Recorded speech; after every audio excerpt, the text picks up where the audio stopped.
Lakshmi kitchen YouTube ఛానల్కి స్వాగతం. ఈ వీడియోలో ఆంధ్ర ఆవకాయ పచ్చడి ఎలా పెట్టుకోవాలో పక్కా కొలతలతో చూపిస్తున్నాను. ఇవి 20 కాయలండి. నేను ఆ వీడియో తీయడానికి కుదరలేదు, అందుకనేసి నేను ముక్కలు కట్ చేయించి ఇంటికి తీసుకొచ్చాను. క్లీన్ చేయించుకొని ఈ ముక్కల్ని శుభ్రంగా క్లాత్ తోటి, మెత్తని క్లాత్ తోటి శుభ్రంగా తుడుచుకొని ఆ బద్దలు ఉన్న పొర తీసుకోవాలన్నమాట. నీట్గా అంతా చేసుకోవాలి.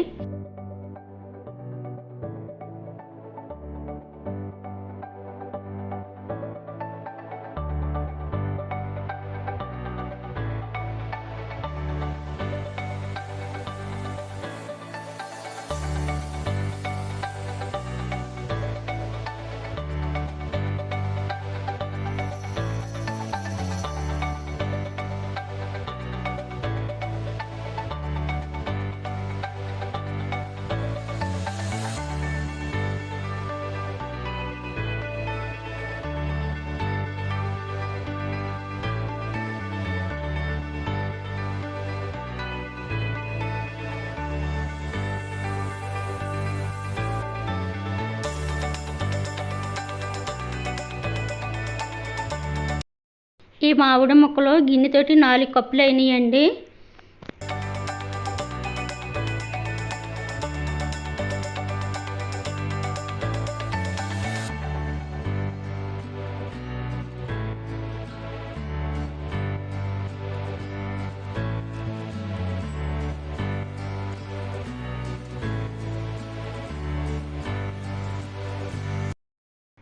నాలుగు గిన్నెలు మామిడి ముక్కలు అయినాయి కాబట్టి అదే గిన్నెతోటి ఒక గిన్నెడు కారం తీసుకోవాలి.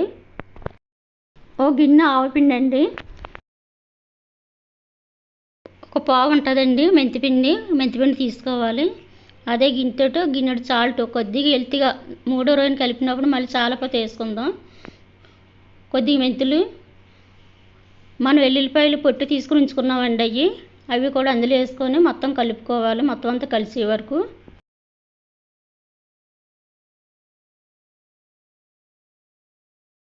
ఈ కారంలోని నూనె ప్యాకెట్ అండి, నువ్వుల నూనె తీసుకొచ్చాను నేను 2 ప్యాకెట్లు. ఒక గిన్నెడు కట్ చేసుకొని కారంలో వేసుకొని మొత్తం కలుపుకోవాలి, కారం ఆయిల్ కలిసే వరకుని. ఇప్పుడు మనం అన్నీ కలుపుకున్నాం కదండి, అందులోనే ఆయిల్ ప్యాకెట్ కట్ చేసుకొని వేసుకొని ముక్కలన్నీ అందులో వేసుకొని మొత్తం పొడిగా లేకుండా మొత్తం కలిసేటట్టు కలుపుకోవాలన్నమాట. నేను జాడీ ఎండలో పెట్టుకొని శుభ్రం కడిగి ఎండలో పెట్టి కొద్దిగా ఆయిల్ వేసాను లోపల. ఇప్పుడు అదే జాడీలోని ఈ ముక్కలన్నీ కలిపిన తర్వాత ఈ పచ్చడి ఇందులో పెట్టుకోవాలి.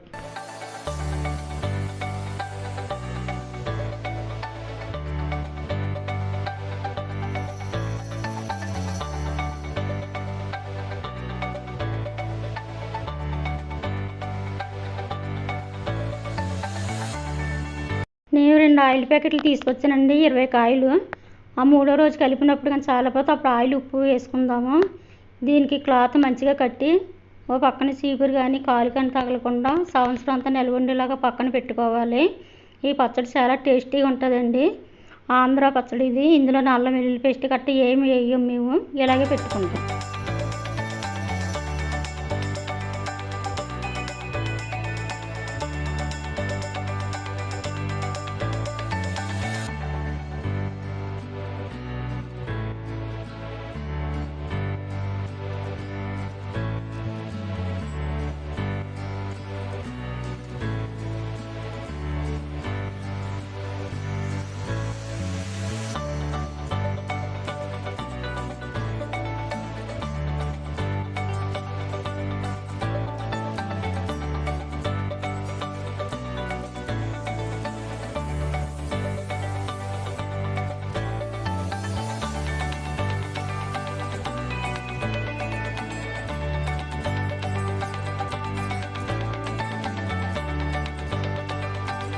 పచ్చడి పెట్టి వేళకి 3వ రోజు అండి.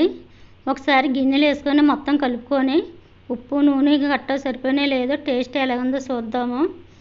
ఈ పచ్చడి ఇప్పుడు ఇవన్నీ సరిపోయినాయి కాబట్టి జాడీలు వేసుకొని మంచి ప్లేస్ చూసుకొని పెట్టుకొని చీపురు కానీ కాలు కానీ తగలకుండా సంవత్సరం అంతా నిల్వించుకోవాలి. నా వీడియోస్ని లైక్ చేయండి, షేర్ చేయండి. మరిన్ని రెసిపీస్ కోసం నా ఛానల్ని సబ్స్క్రైబ్ చేసుకోండి. ఈ రెసిపీని మీరు ట్రై చేసి ఎలాగున్నదో కమెంట్లో పెట్టండి. మీకు పలానా రెసిపీ కావాలనుకుంటే మీరు కమెంట్లో పెట్టండి, తప్పకుండా తయారు చేసి నేను రెసిపీని పెడతాను.